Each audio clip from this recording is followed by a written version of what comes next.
Buenos días, Pamela. Es un gusto saludarla y tenerla aquí para presentarla ante los internautas de Proceso Digital y Departamento 19. Cuéntenos un poco, está aquí con nosotros porque usted es una profesional que ha roto barreras y que representa desafíos en el tema de la mujer como tal, el liderazgo femenino. Cuéntenos un poco de su vida y de su carrera. Eh, ¿Cómo es el ambiente en el que usted nace? ¿Cómo es su familia? Y cómo arranca esa parte de su vida. Bueno, muchas gracias por tenerme con ustedes. Es un gusto y la verdad es que me encanta lo que hacen. Y para responder su pregunta, pues lo primero que se me vino a la mente es contarles un poquito de mi historia.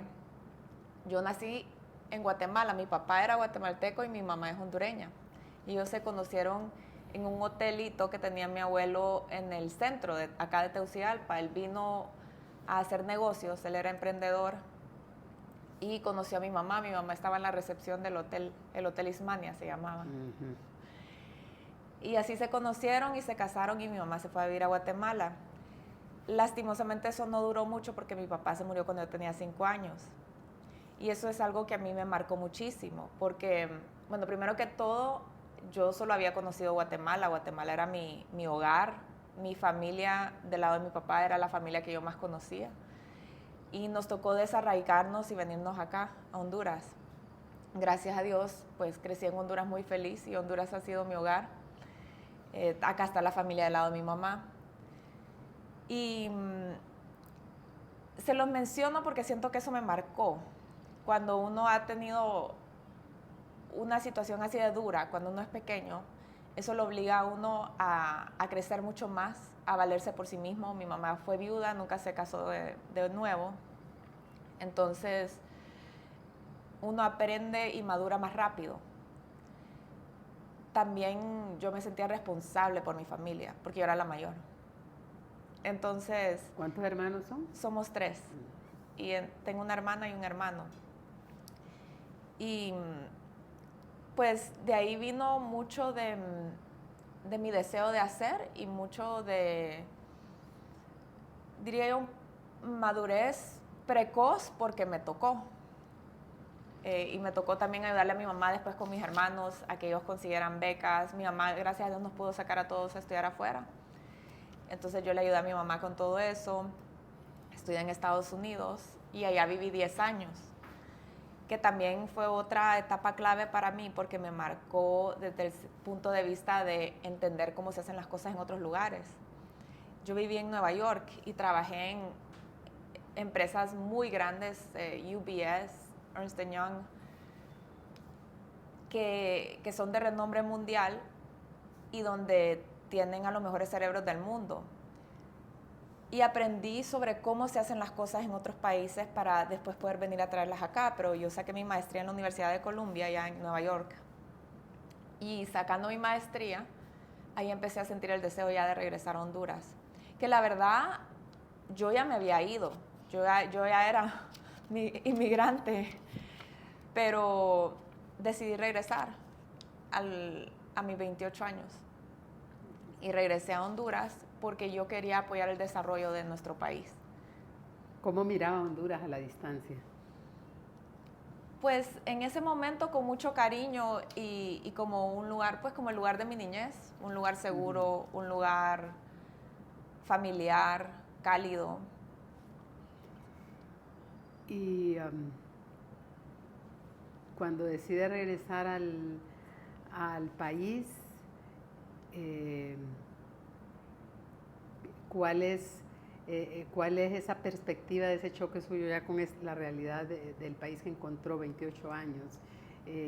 A sus 28 años, digamos 20 años tal vez después. Pues la verdad es que yo crecí, cuando yo crecí en mi adolescencia, fue una niñez bien resguardada. Mi mamá básicamente iba de la escuela a mi casa, de mi casa a la escuela y no me daba cuenta de mucho de lo que pasaba en el país. En esos 10 años ya empezaron los temas de narcotráfico y todos los problemas que hemos tenido y la verdad que para mí fue un shock. ver tanta violencia.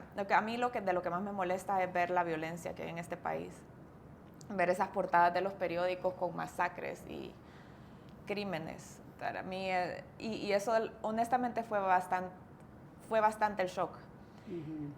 Pero, pues es mi país, ¿verdad? Y si no somos nosotros los que lo vamos a sacar adelante, ¿quién es? Y yo me acuerdo que cuando vine, yo no sabía qué iba a hacer, yo no sabía de qué iba a trabajar. Sí sabía que iba a trabajar, pero no sabía de qué, ¿verdad? A dónde iba a caer parada. Pero pensé, aún viviendo en Honduras y consumiendo, yendo al súper y al salón o lo que sea, uno ahí va aportando a la economía del país. Entonces, o sea, mis expectativas eran bien bajas sobre lo que iba yo a hacer. Y después ya poco a poco fui desarrollándome en mi profesión. Empecé primero en Alianza, que es una desarrolladora de edificios. Y acá siempre tengo que mencionar a mi esposo porque fue por él que yo entré en Alianza. Alianza, él la había fundado con un socio y yo con el tiempo me volví como más o menos un gerente de operaciones en Alianza. Después... En ese momento ya había noviazgo entre usted y el ingeniero. Ya estábamos casados. Ya. ¿Cómo fue esa parte de conocerse, del noviazgo, de esa parte de su vida? Nos conocimos cuando yo vine en una vacación de la maestría. Sí, nos presentó un amigo y al principio solo fuimos amigos, porque como le contaba, yo no pensaba regresar a Honduras. Entonces solo éramos amigos. Pero después decidí regresar y ya vimos viable una relación y nos casamos muy rápido. ¿A su regreso se casaron rápidamente? Uy, rapidísimo, sí, a los meses. Sí, nos casamos súper rápido. Pero como no habíamos sido novios tanto tiempo, entonces dijimos, ok, vamos a esperar a tener hijos. Y esperamos 3 años antes de que naciera nuestra primera hija, Amanda. Toda esa época fue bien bonita. Y ya en el 2015 ya decidimos fundar ya nuestra propia empresa, que es Celaque. Y ya en ese momento yo le dije, bueno, ahora yo quiero manejar la empresa, yo quiero probar. Porque eso era lo que había estudiado y la verdad era lo que yo quería hacer. Siempre ha sido mi sueño manejar una empresa. Entonces, en el 2015, él se dedicó más que todo a terminar de cerrar alianza con el socio y yo ya empecé a armar a Celaque y después ya Celaque ya lleva casi 10 años de crecimiento. Y pues hasta el día de hoy continúo haciendo ese trabajo y la verdad es que me fascina lo que hago. Estamos aportando al desarrollo de Honduras, que era lo que yo quería hacer. Y estos proyectos que desarrollan en Tegucigalpa y que son soluciones de negocios, también habitacionales, ¿tiene usted un estimado de cuánto le han aportado a los emprendedores y a las personas? ¿Cuántas soluciones han construido? Pues eso es difícil de cuantificar porque la verdad no se sabe el impacto. Una vez estaba yo en un café y alguien estaba hablando de Metrópolis, que es uno de los edificios que hicimos con Alianza. Y me decían que habían como 40 odontólogos ahí. Y yo solo me puse a pensar en el impacto que tiene haber construido ese edificio, porque todos esos odontólogos antes, ¿a dónde hubieran estado? Primero que todo. Después lo otro que es interesante es que se empezaron a armar, en Metrópolis es como un centro de odontología en Tegucigalpa, entonces si usted se quiere hacer rayos X, hay como 3 lugares. Claro. Hay un depósito dental, o más de uno creo, odontólogos de todos tipos. ¿Y fue algo por inercia entre ellos? Solo se volvió como un foco, básicamente en ese momento había necesidad de ese tipo de clínica y un montón de gente se fue para Metrópolis. Similarmente en vivienda, estamos creando soluciones para resolver de alguna manera un poco el tema del tráfico que hay en la ciudad. Hay muchas personas que quieren estar más en la zona central de la ciudad y quieren seguridad, quieren espacios cómodos, quieren todos los servicios que nosotros damos, agua, electricidad, digamos, todos nuestros edificios tienen plantas. Entonces, de alguna forma estamos supliendo los problemas que tiene nuestra ciudad, que son de energía, de agua, de seguridad, de tráfico. Y construimos cientos de apartamentos. Y aún así no es suficiente. Hay muchísimo más por hacer. ¿San Pedro Sula también es parte de sus desarrollos? Si Dios quiere, esperamos estar ahí este año. Ese es el próximo aterrizaje de la nave. Así es. ¿Y para Tegucigalpa hay también nuevas ideas? Pues estamos construyendo nuestro primer proyecto de casas en la cumbre. Entonces estamos trabajando en una vía adicional, pero nuestro concepto siempre es vivienda, ya sea apartamentos o casas. Hay muchísimo por hacer en el tema de vivienda. En Honduras hemos tenido muy poca inversión extranjera, cero, y local muy poco para lo que se requiere. Creo que el capital acá tiene mucho miedo. Tiene miedo del futuro político, tiene miedo de la situación económica del país y muchas veces se retraen. Y este rubro requiere inversión a largo plazo, requiere creer, digamos, un edificio a nosotros nos toma, desde que compramos el terreno hasta que está construido, pueden ser 4 años. Y esa perspectiva muchas personas no la quieren tomar. ¿Qué pasa cuando ustedes analizan el contexto político, el contexto social, la violencia? Vaya, en este momento, este es un país de emergencias, emergencia por el dengue, emergencia energética, emergencia ambiental. Cuando ustedes miran esos desafíos, ¿cuál es el análisis y cómo sortear esas barreras?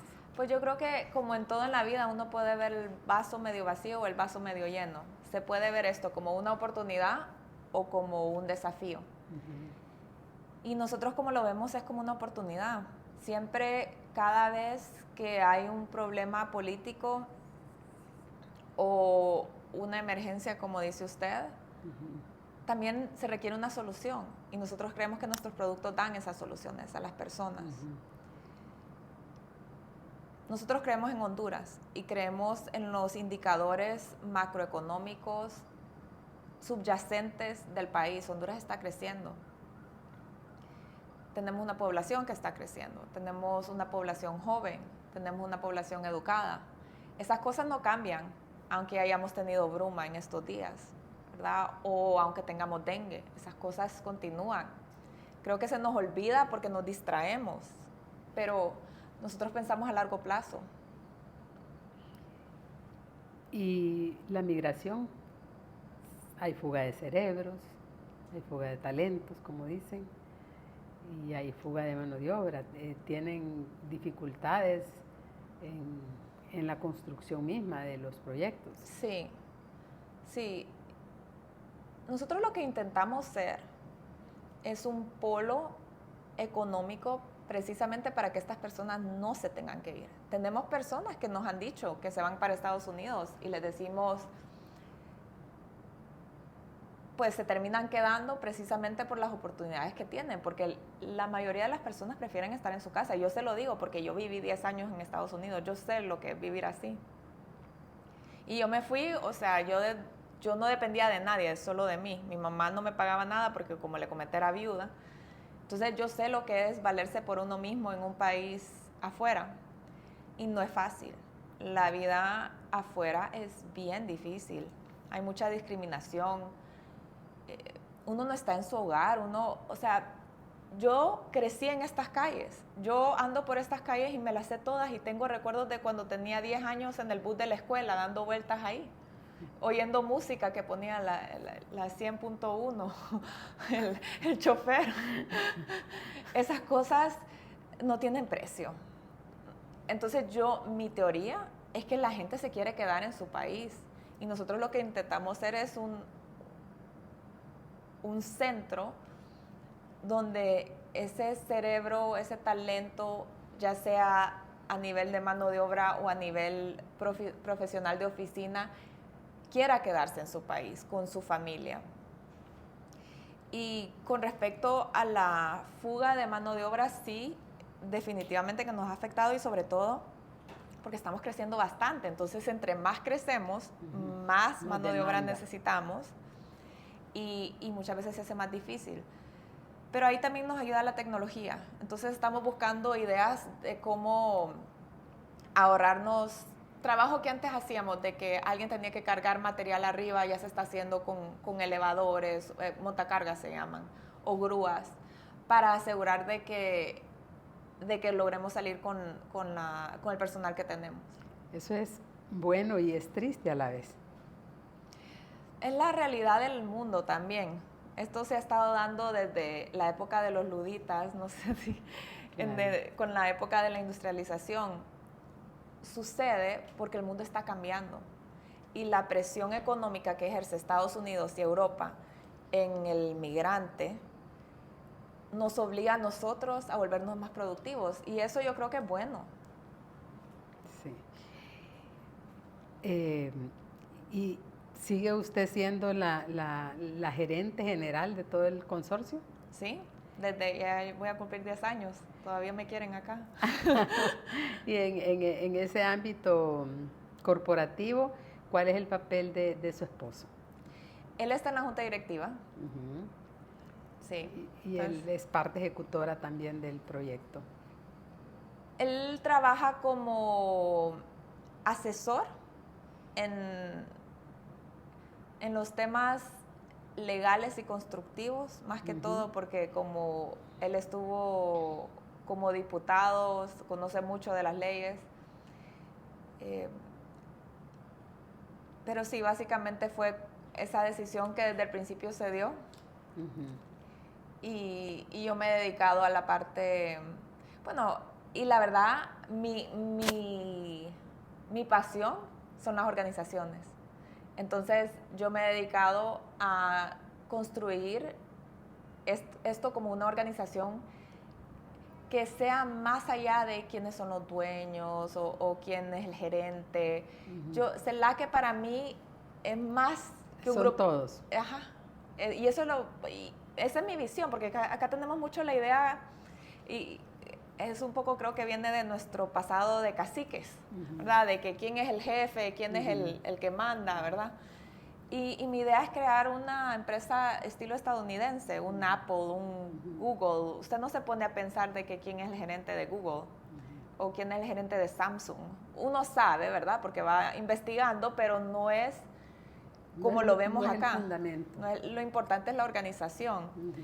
Y gracias a Dios, y eso es bien bonito, hablando del tema de Honduras, todo nuestro personal es hondureño. Y nosotros estamos muy orgullosos de lo que todos logramos hacer todos los días. Son personas que se van desarrollando, que van creciendo con nosotros, entran acá como su primer trabajo y van haciendo trayectoria, ya se vuelven gerentes y están haciendo cosas que nunca se hubieran imaginado que estuvieran haciendo. Tienen responsabilidades de muy jóvenes. Permite entonces que movilidad social amplia. Sí, esa es la idea. Bueno, teníamos una persona que empezó como, no sé si era albañil pero estaba en uno de los proyectos en la parte de constructiva y fue a la universidad y ahora es arquitecto y está con nosotros acá. O sea que eso nos encanta, personas que llevan años con nosotros y que van creciendo. Y al par, Pamela, usted tiene otra faceta, escribe. Sí. Es escritora y tiene pues diametralmente cosas diferentes, porque si bien tiene libros de cuentos, tiene un libro de negocios que ha impactado incluso en ventas, según lo que yo he investigado en las plataformas. Cuénteme un poco de cómo nace esa vocación suya por las letras, de dónde viene esa parte. Es súper buena pregunta. Yo nunca me consideré una escritora, jamás. Pero mi abuela del lado de mi papá, era conocida como la poetisa de Retaluleu. Ella tenía libros de poemas. Y después una tía, hermana de mi papá, también me regaló unos libros que ella también publicó de poemas. Y yo creo que de ahí viene, porque en el 2016, justo después de que habíamos fundado CELACE y después de que había nacido mi tercera hija, empezó una vocecita en mi cabeza a decirme, escribí. Y yo, esa vocecita me volvía loca. Y ¿de ¿por qué me está diciendo que escriba? Yo nunca he escrito en mi vida, o sea, salvo que para la escuela y la universidad, ¿verdad? Escribí, Pamela, escribí. ¿Cómo voy a escribir? Tengo una bebé recién nacida, acabamos de fundar una empresa, ¿a dónde? O sea, mis hijas en ese momento tenían 1, 3 y 5 años, o sea, estaban bien chiquitas. Y yo pasaba bien ocupada, pero no me dejó en paz la voz, tanto así que empecé a escribir. Y empecé a escribir blogs de negocios. Dije, ok, voy a poner un sitio web y voy a empezar a escribir lo que salga. Y al principio me costó muchísimo escribir porque, bueno, escribir, usted sabe como periodista que es una vocación, es un trabajo y es una habilidad que se va desarrollando con el tiempo. Pero ya poco a poco me fue fluyendo más y más y empecé ya a tener mi blog en línea. Y pensé, bueno, quiero escribir un libro de negocios, pero primero quiero hacer algo más pequeño. Ya había tenido la idea de un libro de niños, para niños, de cuentos. Y en el 2018 escribí Alicia y Conde pintan un mural y lo publiqué en el 19. Y ese cuento me costó escribirlo. Escribí como 3 cuentos antes de caer en este. Y fue cuando me inspiré en mis hijas, que di con el cuento. Y el cuento es sobre un amigo imaginario, que mis 2 hijas mayores tenían un amigo imaginario. Hablaban con sus peluches. Entonces, quise de alguna forma copiar la magia que uno ve en los niños, esa inocencia, ese mundo en el que ellos viven. Y con eso escribí Alicia y Conde pintan un mural. Y ya después de eso, pues resulta que mis otras 2 hijas, porque tengo una hija que se llama Alicia, me pidieron que escribiera un cuento sobre ellas y de ahí escribí Las aventuras de Amanda y Sofía en el bosque. Y ambos cuentos lo que muestran son también partes que para mí son muy importantes. Alicia y Conde es sobre la creatividad y el arte, y Amanda y Sofía y sus aventuras en el bosque es sobre la naturaleza y cómo la tenemos que proteger y respetarla, ¿verdad? Porque es nuestro patrimonio, que ahorita sale a relucir con este tema de la bruma y los incendios. Ya para el 2021 publiqué Heptagrama. Primero lo publiqué en inglés porque lo autopubliqué, y en inglés hay muchísimos más recursos para publicar un libro. Entonces lo publiqué y me fue bien, y ya agarré el manuscrito, yo lo traduje con una traductora uruguaya y lo mandé a casas editoras, y lo publicó una casa editora española. Entonces el libro está disponible en España. Bueno, el otro día me mandaron una foto de que estaba en Guatemala también y acá. Y Heptagrama lo presenté en universidades, lo presenté con emprendedores, y muchas personas pues creo que le han gustado las teorías que presento ahí. ¿Qué busca básicamente Heptagrama? ¿Qué busca despertar en la conciencia del emprendedor, del innovador incluso? Es una guía, porque creo que muchos de nosotros cuando fundamos empresas nos enfocamos, tal vez somos apasionados por nuestro producto, ¿okay? Tal vez yo soy un diseñador de modas y yo soy el diseñador de modas más excelente que puede haber en este mundo, pero no sé cómo construir el negocio, porque son 2 capacidades completamente distintas. Y si uno no construye el negocio bien atrás del producto, nunca va a crecer. Y además hasta puede fallar. Entonces la idea de Heptagrama es enseñarles cómo construir un negocio sostenible y crecedor. Y tiene 2 partes. Los primeros 4 pilares son sobre el orden, porque yo soy firme creyente en el orden y que hay que estructurar las cosas de acuerdo a partes definidas y claras, porque muchas veces solo vos haces este trabajo, yo hago este, y uno medio saca el trabajo a lo loco, pero si no está bien definido cuáles son nuestros roles y cómo encajamos dentro de la organización, y después procesos, sistemas y métricas que yo mido, vamos a fallar. Y por otro lado, los otros 3 pilares son sobre flexibilidad, porque uno no puede crecer si es muy rígido. O sea que sí, el orden es importante, pero también tenemos que dejar espacio para la flexibilidad, para ir aprendiendo. El mundo cambia.